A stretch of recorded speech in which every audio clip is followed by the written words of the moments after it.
Bonjour à tous amis, c'est Matt et aujourd'hui sur Disturb Universe, je vous retrouve pour une nouvelle vidéo très spéciale.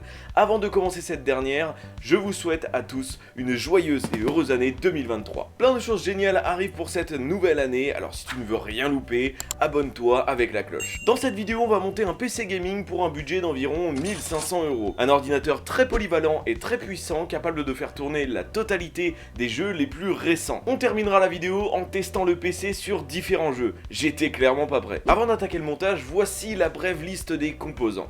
Le PC sera doté d'un i7 11700K, de 16 Go de RAM et d'une RTX 3060 Ti. Mais passons dès à présent au montage.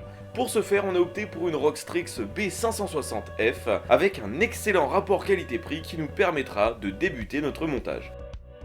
Comme d'habitude, un design soigné de la part de ROG sur cette carte mère. Et il est temps d'y insérer notre i7 de 11e génération. On le pose délicatement, puis on referme le loquet pour verrouiller ce dernier. Avant de continuer, je prépare une série complète de tutoriels sur le montage d'un PC, étape par étape. Alors si tu ne veux pas louper ça, abonne-toi vite avec la cloche. Le processeur est en place. On peut passer à la mémoire, on sera sur 2 x 8 Go de Corsair Vengeance RGB.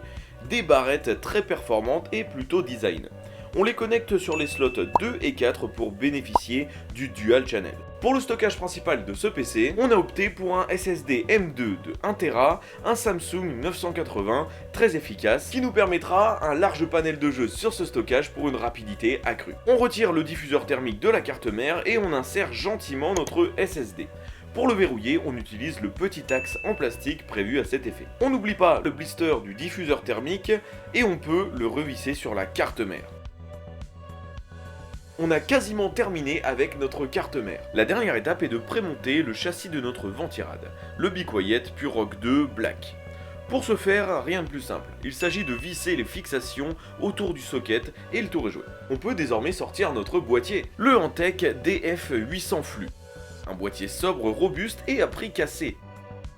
Pour alimenter le tout, voici la RM1000X. Bon d'accord, c'est clairement overkill, mais elle était au même prix qu'une RM850X, donc autant ne pas s'en priver. J'ai branché en amont les câbles d'alimentation et je les ai passés aux différents orifices du boîtier. Place maintenant à la B560F.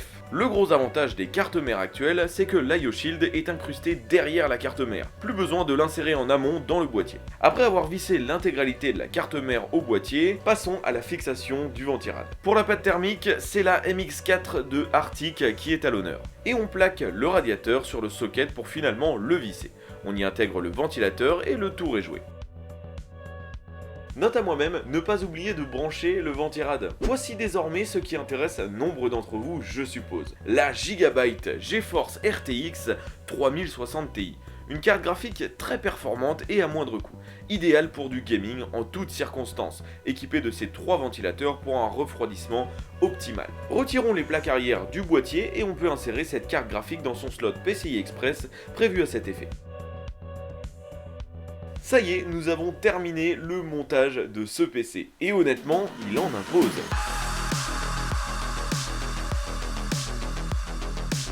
On retire le petit blister de l'avant du boîtier et on passe au premier démarrage du PC. Celui-ci s'allume parfaitement, ce qui me donne l'occasion de vous faire un petit tour du propriétaire avec ses couleurs RGB discrètes mais très propres au rendu.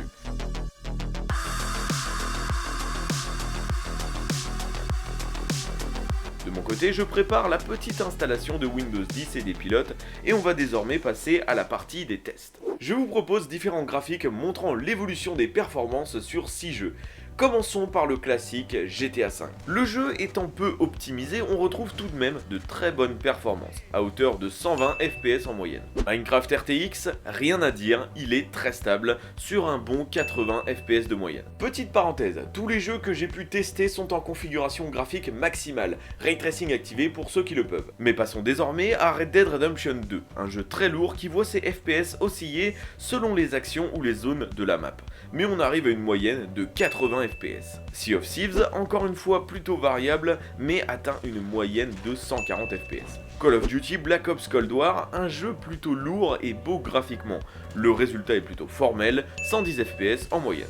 Et finalement, Forza Horizon 5, un jeu magnifique qui prend possession des diverses nouvelles technologies graphiques telles que le Ray Tracing.